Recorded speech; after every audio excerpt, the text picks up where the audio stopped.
BNP পুনর্গঠনে ৬ দফা দাবি চূড়ান্ত। দেখুন দাবিগুলো কি কি এবং কিভাবে বাস্তবায়ন করবে বিএনপি। একাদশ জাতীয় সংসদ নির্বাচনে শোচনীয় পরাজয়ের পর ঘুরে দাঁড়াতে চায় বিএনপি। সেজন্য দলটির নীতি নির্ধারণী মহল থেকে ৬ দফা দাবি চূড়ান্ত করা হয়েছে। এই ৬ দফা দাবি বাস্তবায়ন করে নতুন উদ্যমে রাজপথে নামতে চায় দলটি। জাতীয় নির্বাহী কমিটির সদস্যরা অনতিবিলম্বে বাস্তবায়নের জন্য ৬ দফা দাবি উত্থাপন করেছেন। এই ৬ দফা দাবিগুলো হল: ১.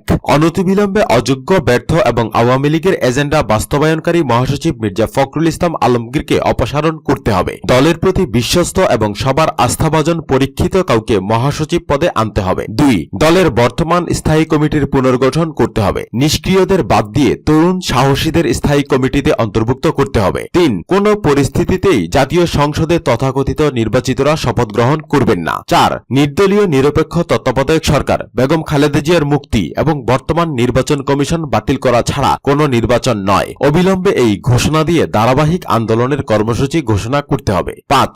জাতীয় নির্বাহী কমিটির সভা আহ্বান করে বিএনপির কর্মপন্থা নির্ধারণ করতে হবে। ৬. বেগম খালেদা জিয়া সহ অন্যান্য কারাবন্দীদের মুক্তির জন্য আইনি লড়াই ত্বরান্বিত করতে হবে। একটি আলাদা আইনি সেল গঠন করতে হবে। জানা গেছে ইতিমধ্যে জাতীয় নির্বাহী কমিটির ৫৭ জন সদস্য এই বিবৃতিতে স্বাক্ষর দিয়েছেন। ১০০ জনের স্বাক্ষর সম্পন্ন হলে বিবৃতিটি লন্ডনে তারেক জিয়াকে পাঠানো হবে। বিএনপির জাতীয় নির্বাহী কমিটির শতাধিক সদস্য অপসারণ চান মহাসচিবের। এই সংক্রান্ত একটি বিবৃতিতে স্বাক্ষর গ্রহণ চলছে। আগামী সপ্তাহে ৬ দফা দাবি সম্বলিত এই স্বাক্ষরযুক্ত বিবৃতিটি পাঠানো হবে লন্ডনের দলের ভারপ্রাপ্ত চেয়ারম্যানের কাছে। তারেক জিয়া যদি এই দাবি দাওয়াগুলোর ব্যাপারে সুস্পষ্ট পদক্ষেপ গ্রহণ না করেন তাহলে তলবি সভা ডাকা হবে। সেখানে এ ব্যাপারে চূড়ান্ত সিদ্ধান্ত নেওয়া হবে। বিএনপির বিভিন্ন সূত্র থেকে খবরে জানা গেছে, একাদশ জাতীয় সংসদ নির্বাচনের পর প্রথম বৈঠক করেন জাতীয় নির্বাহী কমিটির ২৭ জন সদস্য।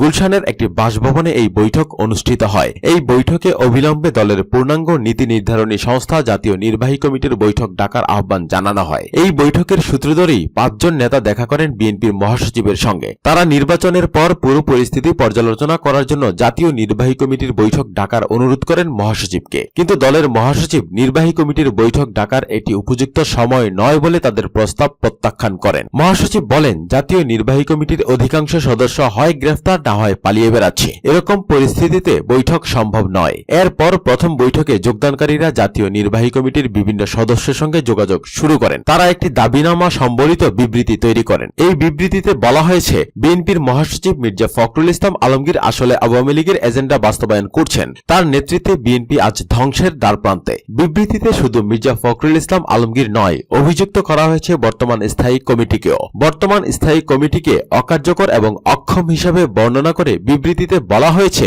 বিএনপিকে বাঁচাতে হলে এই নেতৃত্ব অনতিবিলম্বে পরিবর্তন করে নতুন নেতৃত্ব তৈরি করা প্রয়োজন। যে নেতৃত্ব কঠিন লড়াইয়ের জন্য বিএনপিকে প্রস্তুত করতে হবে। যে নেতৃত্ব দলকে উজ্জীবিত করে দাবি আদায়ের জন্য আন্দোলনে নামাতে পারে। প্রিয় দর্শক শ্রোতা, আমাদের ভিডিওটি যদি আপনাদের ভালো লেগে থাকে তাহলে লাইক এবং শেয়ার করবেন। আর নিত্য নতুন খবর সবার আগে পেতে আমাদের চ্যানেল সাবস্ক্রাইব করে আমাদের সঙ্গেই থাকবেন। ধন্যবাদ আপনাদের সবাইকে।